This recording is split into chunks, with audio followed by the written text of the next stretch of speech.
تزکیہ اور تسمیہ ایک سنت ہے اور لازم کر دیا گیا ہے جس وقت ہم کسی جانور کی جان لے رہے ہیں اپنے خور و نوش کے لیے۔ اس پر بڑی تفصیل سے آپ سے بات بھی ہوئی تھی، آپ نے اس بحث میں بھی اور اس کے علاوہ اپنی کتاب میزان میں بھی اس کو ذکر کیا ہے۔ سوال میں آپ سے پوچھنا چاہتا ہوں کہ مچھلی کے معاملے میں یہ دونوں شرطیں اٹھ جاتی ہیں، نہ وہاں پر تزکیہ ہوتا ہے نہ وہاں پر تسمیہ ہوتا ہے۔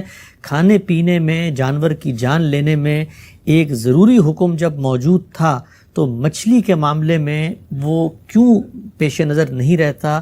اگر یہ استثناء دیا گیا ہے تو اصل حکم میں وہ کیا چیز موجود تھی جس کی وجہ سے یہ مستثنیٰ ہو گیا ہے؟ ایک چیز مستثنیٰ ہے، وہاں بھی جان لی جا رہی ہے، اور دوسری چیز پہ لازم ہے، وہاں بھی جان لی جا رہی ہے۔ وہی بحث ہے جو ابھی ہم پائے تکمیل تک پہنچا رہے ہیں کہ آپ علت متعین کرتے ہیں۔ یعنی جب بھی کوئی حکم دیا جاتا ہے تو سب سے بڑی چیز یہ دیکھنے کی ہوتی ہے، اور یہ تعلیم ہم کو قرآن نے دی ہے، ایسا نہیں ہے کہ یہ کوئی فقہا کی تعلیم ہے، قرآن نے عملاً یہ کام کر کے دکھائے ہیں، رسول اللہ نے تعلیم دی ہے کہ جب بھی کوئی حکم دین میں دیا جائے گا تو آپ اس کی حقیقت سمجھیں گے، یعنی وہ کس چیز پر مبنی ہے۔ کہا جائے نا کہ سونے میں زکوٰۃ ہے تو حقیقت سمجھی جائے کیا ہے؟ حقیقت اس کی مال ہونا ہے۔ تو اب ہر مال تک حکم وسیع ہو جائے گا، اور اگر اس کی حقیقت مال ہونا ہے اور پیداوار آ گئی تو پیداوار کے لیے الگ حکم چاہیے، اس لیے کہ اس پر لفظ مال کا اطلاق نہیں ہوتا۔ تو حقیقت کو متعین کیا جاتا ہے۔ ہم نے جو حقیقت متعین کی، یعنی کہا کیسے متعین کی؟ حقیقت متعین کرنے کا عمل ان سارے مراحل میں کنسسٹنٹ ہونا چاہیے۔ یعنی دین کا مقصد کیا ہے یہ معلوم ہے، متعین ہے، قرآن نے بیان کر دیا۔ اصول عامہ کیا ہے؟ خور و نوش کے بارے میں وہ اصل کیا ہے جس پر سب احکام مبنی ہے؟ وہ کیا ہے کہ خبائث ممنوع ہیں، طیبات حلال ہیں۔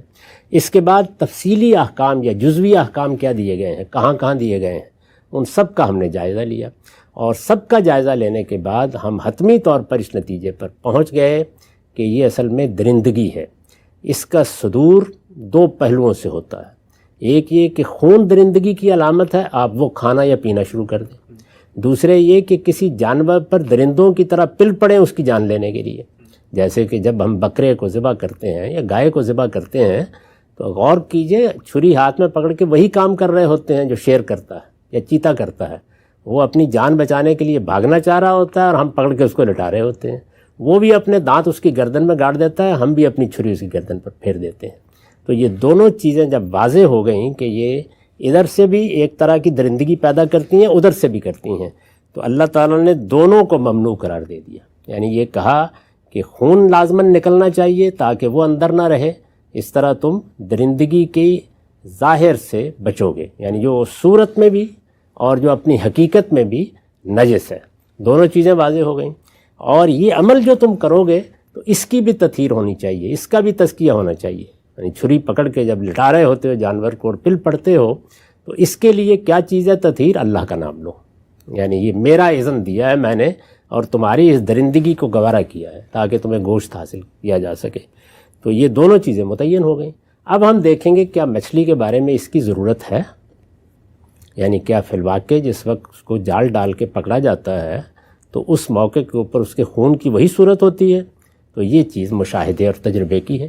اگر مشاہدہ اور تجربہ اس چیز پر حکم لگا رہا ہے کہ ایسا نہیں ہے، جیسے کہ دوسرے جانوروں کا ہے، وہ گشنگ بلڈ یا دم مسفوح اس طریقے سے نہیں ہوتا۔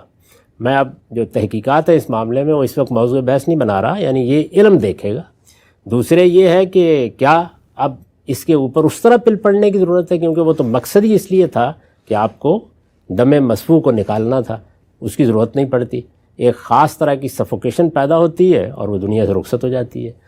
تو اگر یہ دونوں چیزیں جو ہیں یہ اس علت کو ختم کر دیتی ہیں تو یہ اجتہاد ہے، فقہ ہے، یہ اصل شریعت نہیں ہے۔ آپ اس اصول پر استثناء دے رہے ہیں۔ تو میں نے کیا بتایا تھا کہ جب حقیقت متعین ہو جاتی ہے تو پھر استثناء کی بنیاد بھی مل جاتی ہے اور پھر توسیع کی بنیاد بھی مل جاتی ہے۔ تو ایسا نہیں ہے، اسی لیے قرآن نے تو کوئی ذکر ہی نہیں کیا مچھلی کا کہ اس کے ساتھ یہ نہیں کرنا۔ رسالت میں آپ صلی اللہ علیہ وسلم سے جو اس معاملے میں چیزیں منقول ہیں وہ تو اگر آپ سند کی بحث کریں تو اس قابل بھی نہیں ہے کہ اس کو پیش بھی کیا جا سکے۔ یہ سرتاسر اجتہادی مسئلہ ہے، اس کی بنیاد پر یہ استثناء مسلمانوں نے قبول کیا۔ میرے نزدیک بالکل ٹھیک ہے، میں نے یہ دونوں دلائل اس کے بیان کر دیے، اور آپ دیکھیں وہاں کوئی روایت تک بیان نہیں کی، کوئی آیت تک بیان نہیں کی۔ ٹھیک، لیکن اگر کوئی شخص آگے بڑھ کے کہتا ہے کہ جی مچھلی کے اندر ہم نے خون دیکھا ہے اور ہم تو اس کو ذبح کریں گے، تو اب جب وہ ذبح کرے گا تو پھر اس کے لیے تسمیہ بھی لازم ہو جائے گا؟ لازم ہوگا، یہ تو اس کا ہی اجتہاد ہے نا، اطلاق ہے، اس لیے کہ یہاں نہ قرآن موجود ہے نہ کوئی صحیح رسالت میں آپ صلی اللہ علیہ وسلم کا ارشاد نقل ہوا ہے، یہ تو سرتسر اجتہادی مسئلہ ہے۔ میرا اطمینان ہو گیا کہ استثناء ملنا چاہیے، میں استثناء کو قبول کروں گا۔ آپ کا اطمینان نہیں ہوا، آپ کو ذبح بھی کرنا چاہیے اور اللہ کا نام بھی لینا چاہیے۔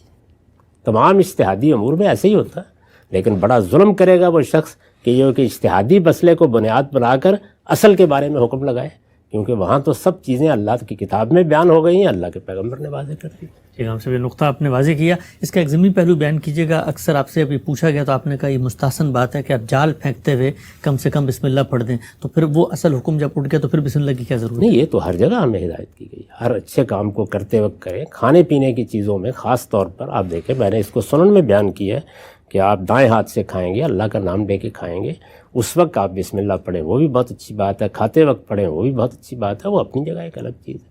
لیکن حرمت حلت کا معاملہ استثناء کی بنیاد پر اٹھ گیا، اور یہی استثناء ہے جو ہم روز دیتے ہیں۔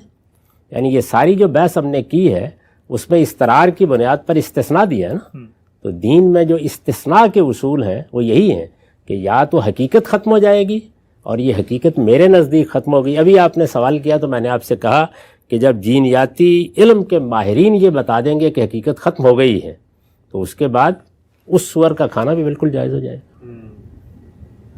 وہی اصول ہے کہ حقیقت اگر آپ کے علم کے مطابق ختم ہو گئی ہے تو حکم بھی ختم ہو گیا، اور اگر حقیقت کسی اور جگہ پر پیدا ہو گئی ہے تو حکم بھی وہاں چلا جائے گا۔ تو یہ اصول ہے جس کا اطلاق کیا جاتا ہے، اجتہاد اس کے بغیر ہو ہی نہیں سکتا، اسی کو اجتہاد کہتے ہیں۔ ایک آخری نقطہ واضح کیجیے گا، جب ہم نارمل جو جانور ہیں ان کی جان لے رہے ہوتے تو وہاں پر تسکی کی بھی شرط ہے، تسمیہ کی شرط ہے، اور جو جان لینے والا ہے اس کو بھی مواحد ہونا چاہیے، اللہ کو ایک ماننا چاہیے، یعنی ذابح کی دینی حیثیت بھی زیر بحث آتی ہے، تو پھر ذابح کی دینی حیثیت مچھلی پکڑتے ہوئے بھی زیر بحث آنی چاہیے نا؟